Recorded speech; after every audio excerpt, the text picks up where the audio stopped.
then you, of course, something I don't want to miss out is also the World Cup performance that he had. Because say you look at the football market, to a transfer market, and Messi in 48 games so far played this season, this man has 52 goal contributions. Again, a lot of it came from Ligue 1, and Ligue 1 definitely gets the Ligue 1 tax. But Ligue 1 is still one of the top 5 leagues in Europe. In the Champions League, Messi still did his things with 8 goal contributions in 7 games. The League Cup, as we've talked about already. Okay, Mr. Lionel Messi. This is a video that I've been meaning to do for a few days now, and we're gonna change things up a little bit. Instead of reacting to a video from Messi, instead of reacting to Messi's highlights from Inter Miami, I've got a few tabs here, and we're gonna go tab by tab because I don't want to underappreciate, or I don't want to undervalue what Messi is doing right now.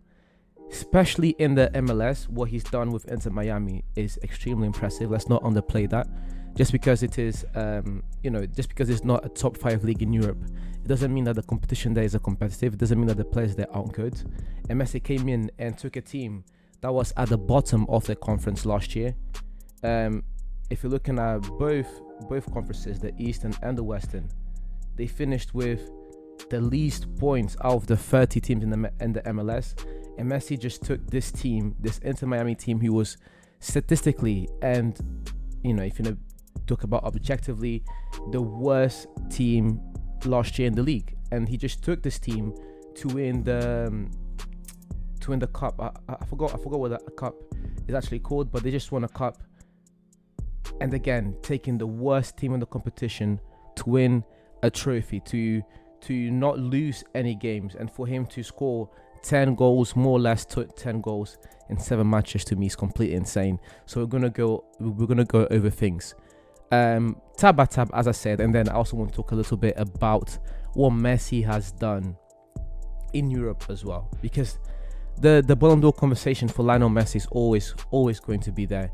The World Cup that Messi had as well will be something that I'll be talking about. As I said, the Ballon d'Or competition, the Ballon d'Or talk, will always be there for Messi. I still think that by the Ballon d'Or criteria, Haaland should be the winner. By the things that the Ballon d'Or values and the things that the Ballon d'Or has kind of given the players trophies for over the past few years, it should definitely go to Haaland.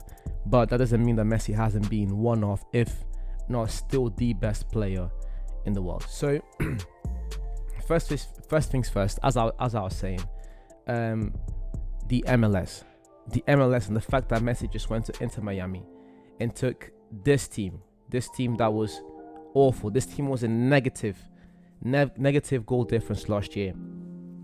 How many games did they lose? They lost 14 games. They only won 5. Then they drew the other 3. A team that was in complete disarray. Lost almost double the games. Sorry, lost more than double the games that they won. A team that was awful last year. As I said, the worst team at least in terms of points in the competition last year. And Messi just took this team through this cup, and they had an impressive run. Individually, Messi was impressive, but as I said before in GOAT debates, in debates where I talk about Messi's skill set is so great. The fact that this man isn't just a scorer, that he can elevate his team to such a standard where he can be the main scorer, but everything else that he buys into the game. We're going to get into that in a second when we go to FBRF, Football Reference. But just in terms of scoring, the fact that he can carry a team in scoring, the fact that this man is arguably the best dribbler that we've ever seen, the fact that Messi is also one of the best passers that we've ever seen, all these skills combined have an immense impact on winning. So it's been impressive what he's done in the MLS this year. But then you go back and you also look at the things that Messi has done this year in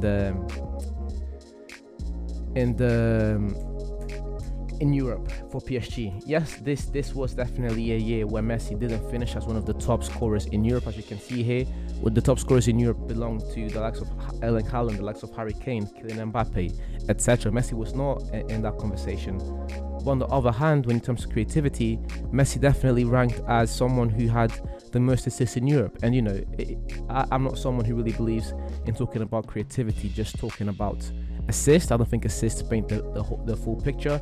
So let's look at other stuffs like key passes, where Messi also ranks in the top 10 for the top 5 leagues in Europe. Well, he ranked in the top 10 for the top 5 teams in Europe last season. Passes into the penalty area, where Messi ranked first in Europe. Through balls, Messi also ranked first. Expected assists, where Messi also ranked first. He had an expected assist of 16.2, and he pretty much equaled that with 16. You're talking about shot creating actions, where Messi finished inside the top 2. You're talking about goal creating actions, where Messi finished inside. Well, he was the best. He was the best in that statistics as well. So every single advanced statistics when it comes to creativity, whether it is goal creating actions, whether it is shot creating actions, expected assists, through balls, passes into the penalty area, key passes, where Messi doesn't rank as the best player in the world, he at least ranks as one of the top 10 players in the world. We're talking about a player who, even at this age, how old is Messi actually? You know, this is the benefit. I want to be doing more videos like this. I love these analysis videos. Is a man who's 36 years old. You know, 36 isn't extremely old, but for him to still be one of the very best in the world at this age, playing at this high level of football, is something that should not be underrated at all. Then, of course, something I don't want to miss out is also the World Cup performance that he had. Because say you look at the football market, the transfer market, and Messi in 48 games so far played this season, this man has 52 goal contributions. Again, a lot of it came from Ligue 1, and Ligue 1 definitely gets the Ligue 1 tax. But Ligue 1 is still one of the top 5 leagues in Europe. In the Champions League, Messi still did his things with 8 goal contributions in 7 games. The League Cup, as we've talked about already. But then you also have the World Cup, where the man, yes, most of these goals you can argue were penalties. But I've said this before, in the 90 minutes, a goal is a goal. Even if it is a penalty, you still have to go on to convert those chances, where, again, this man had 7 goals in 7 games. So, again, Haaland definitely has a case this year. Haaland definitely deserves to win it. But for Lionel Messi, let's not underrate what he's done this year. Let's not take for granted what Messi is still doing at this age, at this level, still bringing us excellent football, still being as impactful as ever to the beautiful game.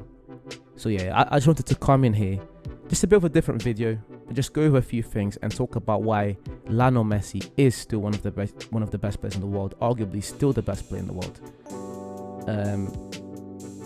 I wish we could react to some videos, but I am afraid that with the Inter Miami stuff, you know, I don't know how lenient or how strict they are with those videos. It might just get blocked and etc.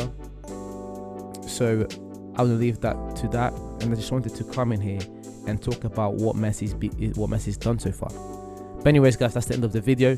Thank you very much for watching to the end. You're much appreciated. Please leave a like, comment, subscribe, share, do all those things to help me grow this channel. You're much appreciated. And as I said at the end of every video, I'll see you guys soon. If you want daily football content, this is the channel for it. I'll see you guys soon.